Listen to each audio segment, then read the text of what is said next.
Hello students, मेरा नाम अभिषेक और आपका हमारे YouTube channel GDB mathematics classes में स्वागत है। तो स्टूडेंट, आज हम लोग सीएसआर नेट दिसंबर 2024 का क्वेश्चन डिस्कस करेंगे जो पार्ट सी में पूछा गया था। क्वेश्चन आईडी और क्वेश्चन नंबर स्क्रीन पर मेंशन है। स्टूडेंट, ये लीनियर अलजेब्रा के टॉपिक का क्वेश्चन है। तो देखिए क्वेश्चन क्या कर रहा है। For a variable X consider the Q vector space V equal A X cube plus B x square plus C x plus D where A B C D belongs to rational number. Further let A equal F such that V tends to Q F is a Q linear transformation and B equal F belongs to A such that F of one equal to zero. Which of the following statement are true. Student, इस पूरे question को पढ़ने पर हमको ये पता चल रहा है कि वी स्टूडेंट हमारा एक वेक्टर स्पेस है जिसके अंदर स्टूडेंट 3 डिग्री का पॉलिनोमियल है और इसके कोफिशिएंट रेशनल नंबर से बिलोंग कर रहे हैं। अब स्टूडेंट एक सेट यहाँ पर ए डिफाइन किया गया जिसके अंदर स्टूडेंट एफ लीनियर ट्रांसफॉर्मेशन वाले फंक्शन आते हैं जिनका मैपिंग वी से क्यू पर हो रहा है। अब स्टूडेंट एक सेट बी है जिसके अंदर स्टूडेंट एफ हमारा लीनियर ट्रांसफॉर्मेशन का ही फंक्शन आता है, लेकिन उसके साथ एक कंडीशन है कि वो एफ ऑफ वन पे हमेशा जीरो पर मैप होता है। तो स्टूडेंट इस कंडीशन में नीचे चारों ऑप्शन में से कौन कौन सा ऑप्शन आपका करेक्ट होगा ये हमको चेक करके बताना है। तो स्टूडेंट इस क्वेश्चन को सॉल्व करने के लिए बस हम यहाँ पर लॉजिक अप्लाई करेंगे और एक दो स्टूडेंट जो बेसिक रिजल्ट होते हैं उसका यूज करेंगे और उसी की हेल्प से इसका सॉल्यूशन करेंगे। तो स्टूडेंट देखिए इस क्वेश्चन का सॉल्यूशन कैसे करते हैं। सॉल्यूशन, तो स्टूडेंट यहाँ पे जो सबसे पहले हमको दिया गया है वेक्टर स्पेस वी जिसके अंदर स्टूडेंट 3 डिग्री का पॉलिनोमियल है। ठीक है, तो अब ये स्टूडेंट हमारा ये गिवन है। तो अब सबसे पहले स्टूडेंट हमको v का डायमेंशन बताना है। तो यहाँ पर स्टूडेंट इसके बेसिस में हम लोग चेक करें कि कौन कौन से एलिमेंट आते हैं। तो स्टूडेंट जो पॉलिनोमियल फंक्शन होता है वन वेरिएबल में उसके स्टूडेंट बेसिस में एलिमेंट आने वाला ये है, ये है, ये और यहाँ पे स्टूडेंट कुछ नहीं तो मतलब यहाँ पर कांस्टेंट वन आएगा। तो इसके बेसिस में 1x x square x cube. तो स्टूडेंट इसके बेसिस में 4 एलिमेंट आ गए। तो यहाँ पर स्टूडेंट जो डायमेंशन ऑफ v हमारा कितना हो जाएगा, ये 4 हो जाएगा। अब ये कि स्टूडेंट v का डायमेंशन तो फाइंड आउट हो गया। अब स्टूडेंट यहाँ पर हम सेट a हमको डिफाइन किया गया है वो f v से q पर मैपिंग हो रहा है और f जो है स्टूडेंट वो हमारा एक q लीनियर ट्रांसफॉर्मेशन है। ठीक है, लीनियर ट्रांसफॉर्मेशन।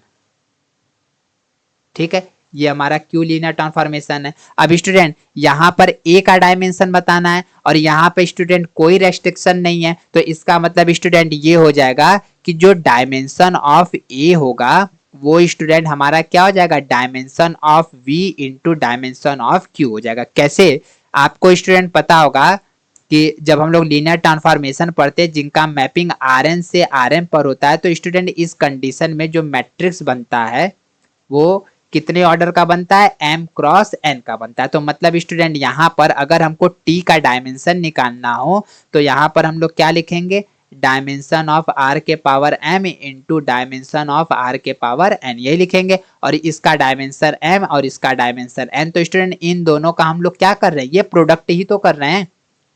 तो यहाँ पर स्टूडेंट a का डायमेंशन निकालने के लिए dimension of v into dimension of q कर देंगे। ठीक है, तो अब यहाँ पर स्टूडेंट डायमेंशन ऑफ a जो है वो v का डायमेंशन 4 है और स्टूडेंट डायमेंशन ऑफ q का dimension student vector space q पर ये इसका वैल्यू 1 होता है। तो ये 1 हो जाएगा, तो ये 4 1 जा 4। तो स्टूडेंट a का डायमेंशन क्या हो जाएगा, ये 4 होगा। स्टूडेंट ये आपको पता होना चाहिए, ठीक है, कि इसका डायमेंशन 1 होता है। अब स्टूडेंट a का डायमेंशन तो 4 आ गया। अब यहाँ पर स्टूडेंट शायद c वाला ऑप्शन यही दिया गया था, dimension of a equal to 4, तो c वाला ऑप्शन स्टूडेंट करेक्ट हो जाएगा। अब स्टूडेंट b वाले में हमको b का डायमेंशन निकालना और b को यहाँ पर इस तरह से डिफाइन किया गया है। तो देखिए स्टूडेंट b वाले में b जो सेट बनाया गया स्टूडेंट उसको इस तरह से डिफाइन किया कि f जो है वो हमारा a से बिलोंग कर रहा है और f ऑफ 1 का वैल्यू 0 है। तो अब स्टूडेंट इसका मतलब ये हो गया कि f जो है वो v से q पर इसका मैपिंग है, लेकिन इसके साथ एक कंडीशन है कि वो f ऑफ 1 पे हमेशा 0 देगा। तो स्टूडेंट इस कंडीशन में जो सेट b का डायमेंशन निकालने के लिए हम लोग क्या करते हैं, सबसे पहले स्टूडेंट हम लोग जो वेक्टर स्पेस v है इसके हम बेसिस का एलिमेंट तो लिखते हैं। तो अब ये तो ऊपर हमको पता है कि ये तो यही है। अब स्टूडेंट इसका b का डायमेंशन निकालने के लिए अब जो f फंक्शन है इसके इमेज का बेसिस निकालते हैं। ठीक है, तो यहां पर क्या लिखेंगे, basis of f of v।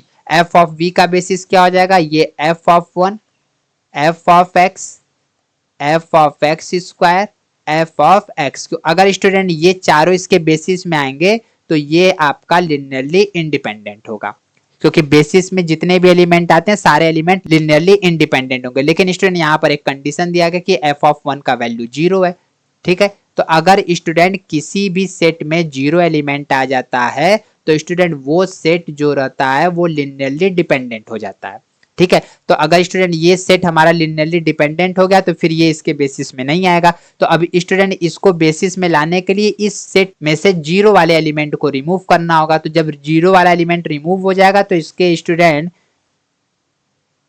Basis में ये 3 एलिमेंट आएंगे। तो अगर ये 3 एलिमेंट स्टूडेंट अगर इसके बेसिस में चले गए तो फिर ये हमारा लिनियरली इंडिपेंडेंट हो जाएगा। अब इसके बेसिस में स्टूडेंट 3 एलिमेंट आए हैं तो इसका मतलब स्टूडेंट ये हो जाएगा कि जो डायमेंशन ऑफ बी होगा वो हमारा फिर क्या हो जाएगा, वो 3 हो जाएगा। तो स्टूडेंट जो बी वाला ऑप्शन यहाँ पर दिया गया था ये बिल्कुल सही दिया गया था, ठीक है। अब स्टूडेंट डी वाले ऑप्शन में कह रहे हैं कि एफ अगर आपका ए से बिलोंग करता है तो then the image of F जो होगा वो आपका one dimensional Q vector space होगा। आइए स्टूडेंट इसको चेक करते हैं। तो डी वाले ऑप्शन में स्टूडेंट एफ जो है इसका मैपिंग वी से क्यू पर हो रहा है, क्योंकि इन्होंने पहले कहा है कि एफ जो है वो सेट ए से बिलोंग कर रहा है, ठीक है। ये तो हमारा गिवन है, ठीक है। अब स्टूडेंट अब यहां पर स्टूडेंट जो एफ का रेंज सेट होगा वो स्टूडेंट हमारा पूरी तरह तो इस क्यू में कंटेंट होगा। तो दिस इंप्लाइज दैट जो स्टूडेंट रेंज ऑफ एफ होगा वो हमारा पूरी तरह से क्यू में कंटेंट होगा, ठीक है। अगर ये स्टूडेंट क्यू में कंटेंट है तो इसका मतलब अगर दोनों साइड हम लोग डायमेंशन अप्लाई कर दें तो स्टूडेंट जो रेंज ऑफ एफ होगा वो हमारा less than or equal dimension of Q हो जाएगा, ठीक है। और स्टूडेंट हमको पता है कि डायमेंशन ऑफ क्यू का वैल्यू कितना होता है, 1 होता है। तो इसका मतलब स्टूडेंट ये हो गया कि जो dimension of range of F होगा ये लेस देन आर इक्वल 1 होगा। तो अगर स्टूडेंट ये लेस देन आर इक्वल 1 है तो इसका मतलब ये हो गया कि जो dimension of range of F की जो पॉसिबिलिटी है वो 0 होगा या तो स्टूडेंट 1 होगा। तो स्टूडेंट इन्होंने कहा है कि नहीं बस वो हमेशा 1 होगा, तो स्टूडेंट एक पॉसिबिलिटी यहाँ पर 0 का भी आ रहा है। तो इसके लिए स्टूडेंट अगर हम ये काउंटर लेना चाहें कि एफ को अगर हम लोग 0 ट्रांसफॉर्मेशन ले ले, a x cube b x square c x plus d को अगर 0 पर मैप करा दे तो स्टूडेंट इस कंडीशन में इस फंक्शन का जो रेंज सेट होगा वो सारा का सारा एलिमेंट का मैपिंग 0 पर होगा। तो स्टूडेंट इस कंडीशन में जो डायमेंशन आएगा वो रेंज ऑफ एफ का वो हमेशा क्या आएगा, वो 0 आएगा। लेकिन स्टूडेंट इन्होंने ऑप्शन में दिया है कि नहीं वो हमेशा 1 पर होगा। तो स्टूडेंट इस तरह डी वाला ऑप्शन हमारा क्या हो जाएगा, ये गलत हो जाएगा। ए वाले में स्टूडेंट ये करे कि अगर एफ आपका बी से बिलोंग करेगा तो उस कंडीशन में जो dimension of kernel of F का वैल्यू वो हमेशा 3 होगा। आइए स्टूडेंट इसको चेक करते हैं।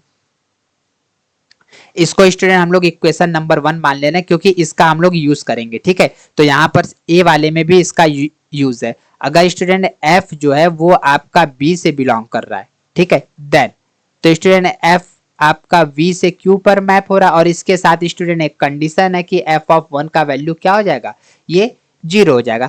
तो स्टूडेंट इस कंडीशन में भी जो डायमेंशन इमेज सेट का होगा वो भी तो हमारा लेस देन आर इक्वल 1 होगा। तो यहां पर क्या लिखेंगे, फ्रॉम इक्वेशन 1। इक्वेशन 1 से स्टूडेंट हमको पता है कि जो dimension of range of F होगा वो हमारा लेस देन आर इक्वल 1 होगा। अब स्टूडेंट यहां पर ये चीज पता हो गया तो अब यहां पर क्या लिखेंगे, by rank nullity theorem. By rank nullity theorem, rank nullity theorem से स्टूडेंट जो डायमेंशन ऑफ एफ होगा वो हमारा क्या होगा, dimension of kernel of F plus dimension of range of F, यही होगा, ठीक है। अब स्टूडेंट इसमें dimension of range of F का value less than or equal 1 है। तो अभी इसको स्टूडेंट इसमें क्या करेंगे, जो इक्वेशन नंबर इसको 1 माने थे इसमें दोनों साइड हम लोग क्या ऐड कर देंगे, dimension of kernel of F को ऐड कर देंगे। ये हो जाएगा dimension of range of F less then 1 plus dimension of kernel of F, ये हो गया। अब स्टूडेंट यहां पर जो डायमेंशन ऑफ एफ है, ठीक है, ये एफ हमारा बी से बिलोंग कर रहा है तो इसलिए स्टूडेंट डायमेंशन ऑफ एफ हमारा डायमेंशन ऑफ बी के क्या हो जाएगा, ये बराबर हो जाएगा। तो इस यहां पर लिख दे रहे हैं dimension of F less than or equal 1 plus dimension of kernel of F. ठीक है, अब इसका स्टूडेंट डायमेंशन ऑफ एफ का वैल्यू डायमेंशन ऑफ बी के बराबर, और बी का वैल्यू हमको पता है, तो ये student 3 less than or equal 1 plus dimension of kernel of F हो जाएगा। इसको इधर भेज देंगे तो 3 minus 1 less than or equal dimension of kernel of F हो जाएगा। तो ये 2 less than or equal dimension of kernel of F हो जाएगा। तो इसका मतलब स्टूडेंट ये हो गया कि जो dimension of kernel of F का वैल्यू होगा वो हमारा 2 से बड़ा होगा या 2 के बराबर होगा। तो this implies that dimension of kernel of F का वैल्यू आएगा तो स्टूडेंट वो तो या तो 2 होगा या स्टूडेंट फिर हमारा 3 होगा। अब स्टूडेंट यहाँ पर एक 2 की भी पॉसिबिलिटी आ गई, लेकिन स्टूडेंट उन्होंने ये कहा था कि नहीं वो हमेशा कितना होगा, वो 3 ही होगा। तो इसका मतलब स्टूडेंट ए वाला भी ऑप्शन क्या हो जाएगा, वो गलत हो जाएगा। तो स्टूडेंट इस क्वेश्चन का ऑप्शन बी और सी बस हमारा क्या होगा, ये करेक्ट होगा। अगर स्टूडेंट आपको हमारे वीडियो का सॉल्यूशन अच्छा लगा तो प्लीज आप अपने दोस्तों को शेयर करिएगा। अगर स्टूडेंट आप हमारे व्हाट्सएप चैनल या टेलीग्राम चैनल से ज्वाइन होना चाहते हैं तो चैनल के डिस्क्रिप्शन में हमने लिंक दे दिया, आप वहां से ज्वाइन हो सकते हैं। Thank you student for watching my video.